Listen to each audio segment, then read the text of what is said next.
So when Nate and I started this channel 8 years ago, we thought it was just going to be a blacksmithing channel. And this is where I do my blacksmithing.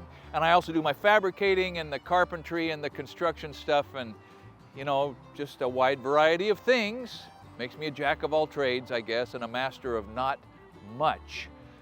And though a lot of you have seen inside this shop a couple, 3 times, there's been a few changes, some new tools, some new projects, and we just thought maybe we would do it one more time. Come on in. All right, lights on. Bring things up to speed.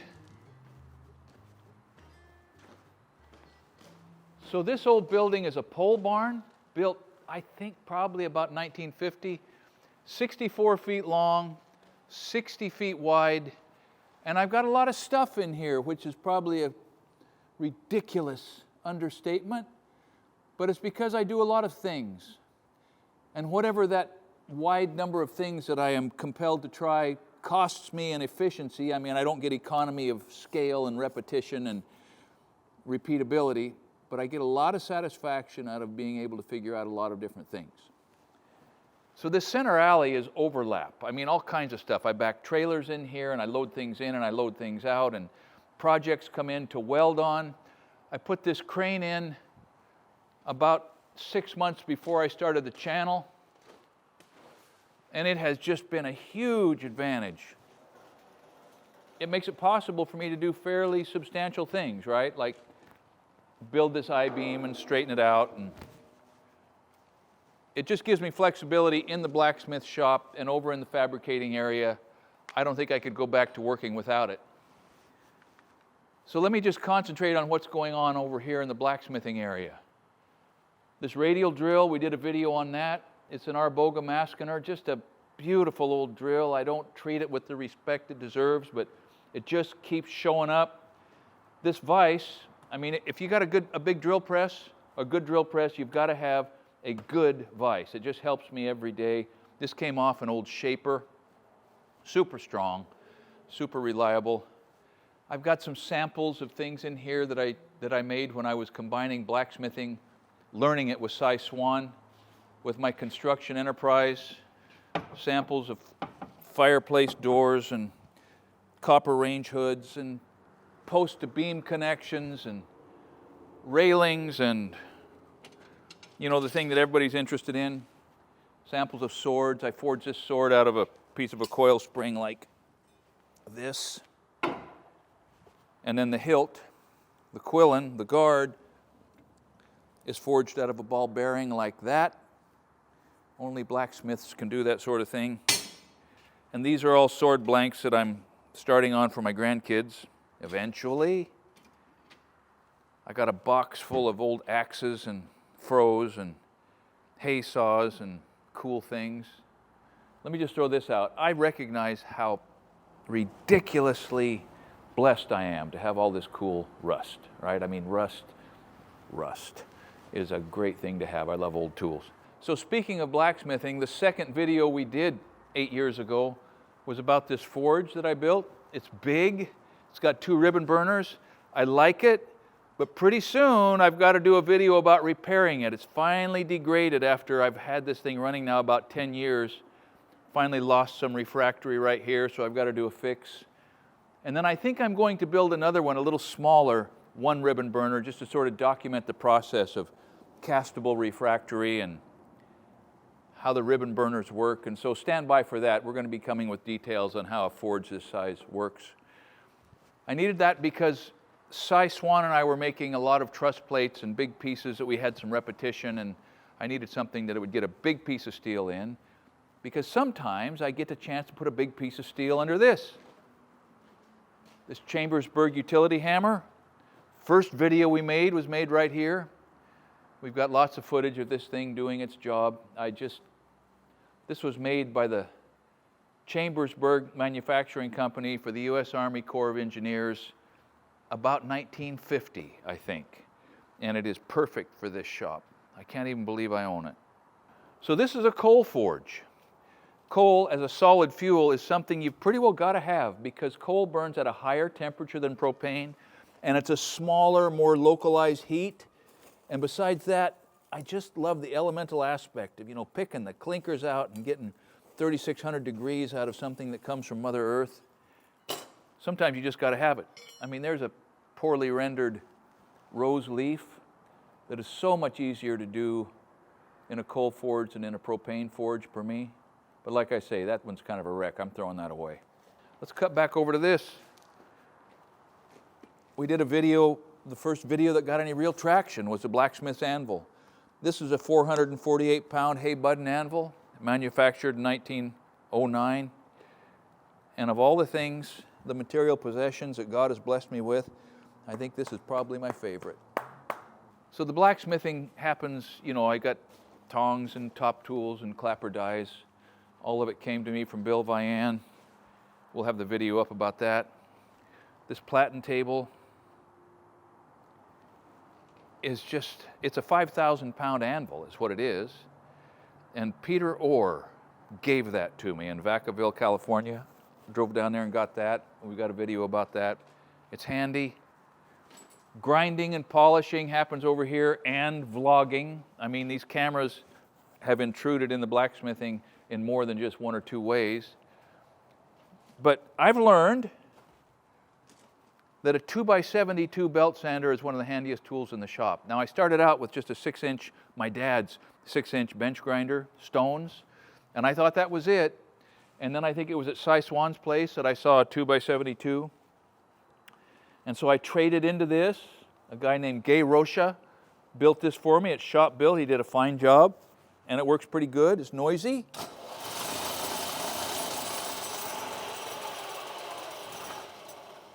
And there's a lot of vibration because a chunk got knocked out of that contact wheel, but it works well. I like it. It's a quick change on the belt. But it doesn't work as well as this Fear grinder. Fear grinders are manufactured up in Portland. And Jose Navarro, great guy. I just like it. Variable speed. You got to have one. You got to have one. So there's one modification I put on this that is super handy, and you can buy these kinds of things that'll do this from the factory, but it's really nice to be able to tip your 2x72 on its side so you can look down on the top of your profiling instead of trying to check it from the side. There's just a lot of things. Now you can put a long platen on here and work across, you know, probably almost a 12-inch flat. You can slack belt in this position. So it doesn't take much fabricating to be able to tip one of these things over, and I highly recommend it. So a couple more things over in this dusty part of the shop. This is a variable frequency drive, and it converts 240 volts single phase into 3-phase power, and it makes it variable speed. Start it, and I can slow it down, or I can speed it up.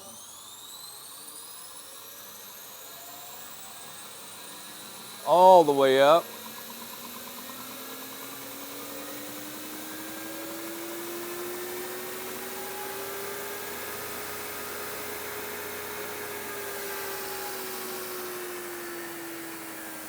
I recommend it because different woods burn at different temperatures, and different metals like to have stock removed at different speeds, and I can put a kid on here with it at a lower speed and he won't wreck his project quite as quickly. So think about that if you're thinking about a 2x72. And the other thing you got to have is a 3M polishing wheel, and they make these in different sizes and different widths, and it just polishes. It's kind of a semi-soft, semi-hard. This is an old bolster that came with my tools. This might not show it too well.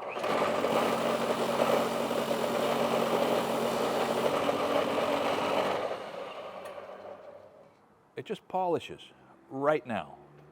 So you see these things in the background in all the videos, and it just demonstrates how chaotic my storage process is. But it's nice to have places to put things, even if you can never remember which drawer you put it in.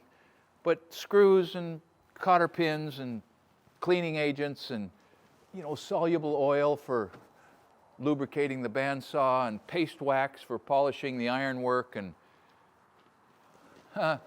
cherry red case hardening compound. I'm not sure that works, but got to have it. So anyhow, that's what kind of accumulates here. We got top tools, with the blacksmithing. I don't know why that tubing is standing there, but top tools and tongs and clapper dies and travelers. You know what a traveler is? This is how blacksmiths used to measure the circumference of the wagon tires when they were making new iron or steel wagon tires. You can roll that around the circumference of a wagon wheel that you're retiring. You know the length by counting the rotations. You lay that out on your bar stock. You add what you need for the scarf. You cut it to length and bend it, and you have a chance of having it the right length.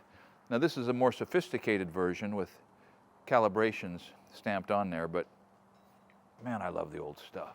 This display of hanging gear are tools that work with the power hammer. Kiss plates, dies for punching axe eyes and hammer eyes, a couple small clapper dies for balls and rope dies and that sort of thing. So this is power hammer support. The air comes into the shop right here. There's a gauge up there that tells me what the pressure is going into the hammer, and this is the shut off. I should have that off. But kind of moving out of the coal forge, slack tub, power hammer area. Got a floor cone for truing up and forging rings. I've been told that this taper corresponds to the taper on the hub on a wooden tire hub, the band that would clamp down. I don't know if that's true or not, but Dave Ingalls at Ingalls Coat Shop could tell you. We've got steel storage, carbon steel over there, railroad spikes right there. Jay Reynolds collected 350 railroad spikes for me when he was up visiting his grandfolks in Washington. Thank you, Jay. A guy can never have too many railroad spikes. Mild steel, an old post drill that I'll restore maybe if I live long enough. There's a bit of a controversy I've read in some guys' shops. Some guys just hate an abrasive cutoff wheel for a cutoff saw. They just hate the dust. They hate the noise. I get that, but it's a rough world in here, right? And so you gotta deal with some of these inconveniences. But there are some times when something like this is just exactly what you gotta have. So you're gonna see this brought to use. I bought that from my friend Cy. Just a big old obsolete but beautiful grinder. I think those are 12-inch wheels, 12-inch brush. He cautions me that if you get anything hung up in that brush, something's going to get torn apart. So I think I'm going to brush that up, maybe put a coat of paint on it, make sure the switch is good, put this thing to work. Now this is not an antique saw, but it's not a new one. And they are made now that are in many ways just plain better. But one of the nice things about this one is it will go up to a semi-vertical position, and there's a table that bolts in here, so I can use that as a vertical bandsaw for cutting out pieces. And that, man, sometimes that's nice. The ability to cut a miter or an angle it's there. It's kind of primitive and inaccurate, but sometimes it's a lot better than nothing. And this roll case, I think, is maybe the biggest boost that I've given this whole system. I can lay a piece on there, run it back and forth, and not have it falling off on both sides. So this, I don't think this was in the shop last time we ran the camera through here. This is a forging press that Larry Smith made. He sold it to me at a nice price. Got a video of picking this thing up. And I intend, with all the dies and supporting hardware that he sent with it to facilitate his knife making, I intend to use this thing a lot more once I'm able to get back to the blacksmithing. It is a 20th century version of this fly press, which is also incredibly useful at times for a much more controlled way to apply pressure for a variety of reasons. Now let me tell you what's in here. This is Taylor's Magic Elixir. Cy Swan has had an apprentice in a sort of an old school sense of the word apprentice, and he's a brilliant young guy, and he has wrapped his arms around blacksmithing so quickly, well, between the ages of 13 and 18. But he's developed a punching fluid. It's a mixture of graphite and Dawn dish soap and molybdenum. in water, in a suspension of water, and it's a magic friction reducer when you're punching and drifting under some of these tools. So I'll have that recipe for you one of these days. But in general, storage, anvil storage, you got to store anvils, bolt storage, cutting torch, another post drill. A guy can never have enough old junk. Okay, so welding and cutting torch. I like Miller. I had Lincoln for a long time, a Ranger 9, it was fine, but I think this is more durable and it has fewer hours, so I can throw this on my truck and do, remote welding projects. I like it. So let's move over to where the rest of the fabricating happens, which is about 90% of the time done with a MIG gun. So my MIG setup is a Miller-Matic 210. Is that a 210? Yeah, Miller-Matic 210. It's not huge, it's not tiny. I think it's kind of a mama bear just right sort of a thing for my shop. I like it. I've recently switched over to 100% argon. And I'm not sure I'm going to stick with that instead of a steel mix, but I don't know if I need to weld stainless. I just throw in some stainless and away we go, and that's handy. But as far as the MVP of the fabricating effort, I am tempted to say it's this table that Henry Rebman gave to me 15 years ago. And I've got it covered up with this piece of sheet. But it's 6x6 H-beam, welded together and then machined flat. The top of this is actually flat. And I can clamp all over the place, and I just like it. I just like it. The first welding table I had in here was a 30x30 piece of half-inch plate sitting on the end of a 50-gallon drum. And I was just happy to have that, but I sure feel spoiled now. Got a little Hypertherm plasma cutter. I don't know how they work. I don't know many of the technical details, but when it works, buddy, it is a Cadillac machine. The compressed air comes from the same compressor that runs a power hammer. Miscellaneous, lots of punches that I come over and get here and then go over and use at the blacksmithing. A beautiful little TIG machine that Fronius sent me. I have not yet, as promised, learned to TIG, but I've used it just for it runs from 7018, and it is so smooth and so convenient. I'm a fan, even if I am still ignorant.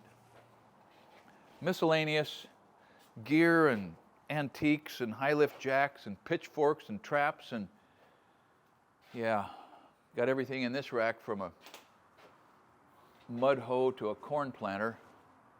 And every once in a while, you got to come over and get the right tool. Let's go back into the wood shop.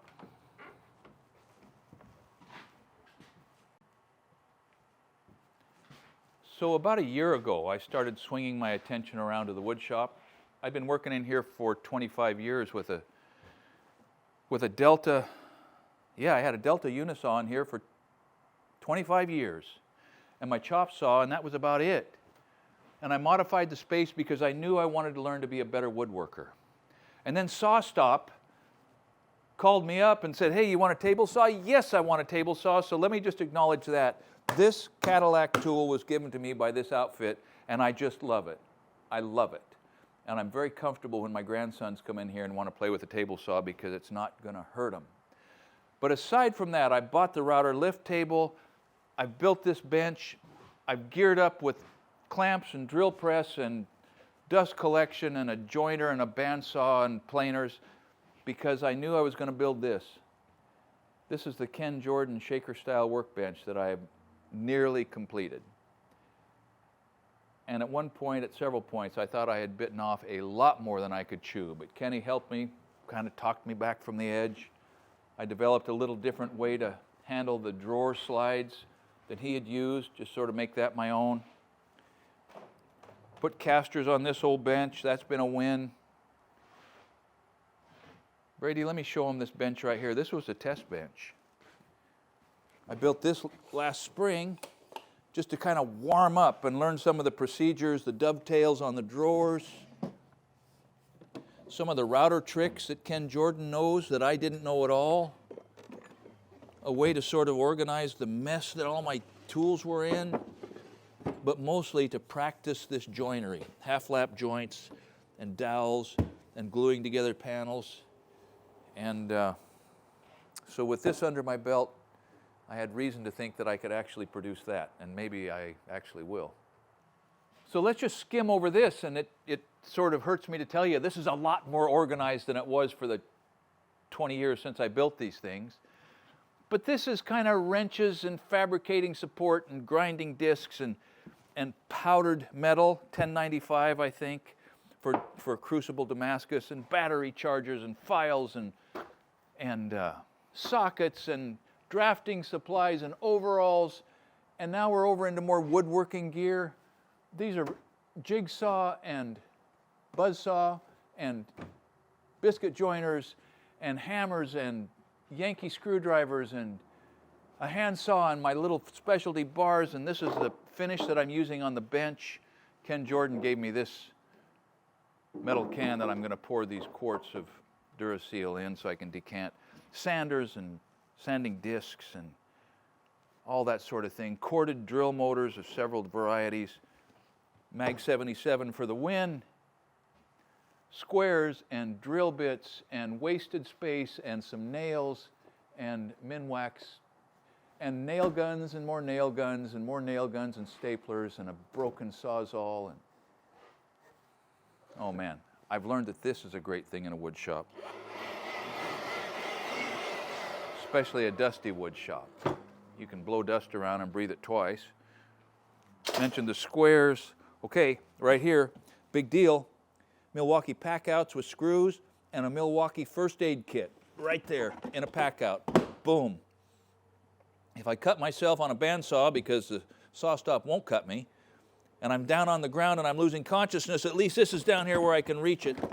And that was a good idea from one of my friends on the Essential Craftsman Academy.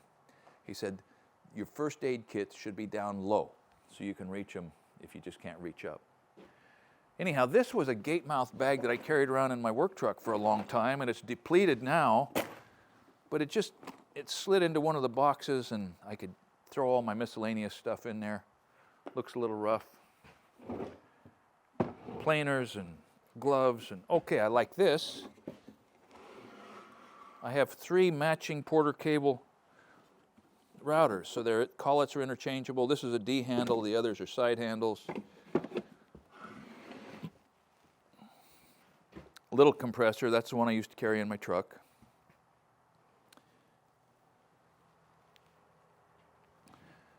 And then over here,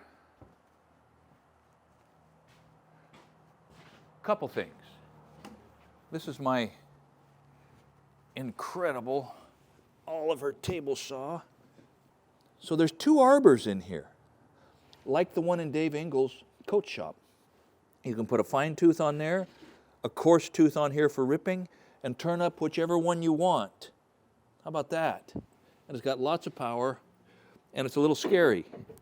But the reason to have a fine tooth for cross-cutting is it's got a sliding table and a nice big miter gauge, and so you can cut nice miters, compound miters, whatever you want, on your table saw. And then it locks up like a drum. So I've got videos of gradually transforming the space, including pouring this concrete and pouring that concrete and cutting out a pole that was right here. See, in the original barn, there was a pole right here, which I knew would really mess up a wood shop. So I put a couple of glue lambs that I salvaged in here, changed the bearing condition, holding up the roof right here in order to be able to move things around. I've created some storage space over here.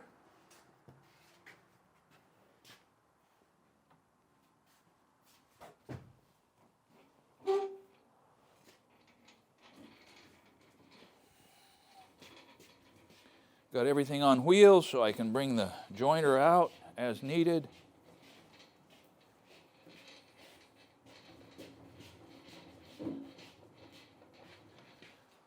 Just trying to maximize the space.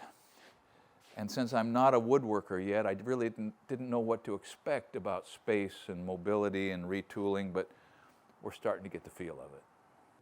So this is a curious little storage room because there's everything from, remnants of my logging days and my dad's logging days, which I still play with occasionally. That Johnson was his last saw. This is the one I ran for most of the time I was logging up here. Leaf blowers for the yard. Now right up there, that rack is full of the server and, I don't know, modems and servers and whatever they are. 21st century installation right there, and the Ethernet comes from the street into the shop, into this rack, security cameras, and then I did a massive underground upgrade of the house. I put that up a year ago or so. Sewer and water and roof drain and gas and everything. And this Ethernet actually runs from the shop over to the house, so it's all one service and it's all hardwired. We've got the t-shirts that we have on hand that sometimes Kelly fills orders when we don't do it from our internet supplier. But when people come by to visit or they stop in and they want a shirt, we've got those. And yeah, I've got to have room for more stuff. There's a shop rule, right? That you're always going to have 10% more stuff than your shop's going to hold. All right, so we've just kind of made the circuit, you know, from the blacksmithing and fabricating into the wood shop area, and then out of the other wood shop area back into the center bay, where the crane will reach and blacksmithing. This rack right here is full of rigging, right? Ropes and pulleys and shackles and clevises and chain falls and all kinds of stuff, because rigging's important. Log tongs. Si and I made those log tongs, patterned after the ones that John Adolph showed us how to make. Rigging's important if you're going to work and use mechanical advantage, so that's where that is somewhat organized. And then, you know, I've got a project here. This is a 20-inch planer, grizzly. I've got a Shelix head that Bird Tools sent me. It's a big one. And that's going to be a project, putting that in there. Projects, projects, projects. Chemicals and paints. A bee vacuum. You ever seen a bee vacuum? That's a modified shop vac for sucking up swarms of bees when they're in the swarm mode and you're trying to capture them and then rehome them in one of your own hive boxes. Pretty handy, works great. We've caught that on camera a few times. Let's go on out to where the compressor is and the chickens, and believe me when I tell you, it's shockingly ugly, so just brace yourself. So you are about to see the soft underbelly of Wadco Construction and Essential Craftsman. If you think the shop is disheveled. Anyway, little excavator. Man, I love that thing. I just love it so much. A little bit of lumber storage, not much. I don't need much form lumber anymore. I'm pretty much done pouring concrete. Scaffold storage, I need scaffold from time to time. Back over here is sort of a big part of the compressed air system for the power hammer and the rest of the auxiliary air. Got this from Phil Rokas. It's a big old storage tank that is safe. I did an analysis and a wall thickness check, and I've got emergency bypass valves. I think this is pretty safe because I put a lot of air in it from time to time. But before I show you that air, here's where we collect our eggs. My wife found this old trowel, which I think is appropriate, right? How does she do that? She does it like that. And we got, the girls are slowing down a little bit. I mean, it's winter time, right? We get about half as many eggs in the winter as we get in the summer. But they're pretty happy. We like them. It's a convenience.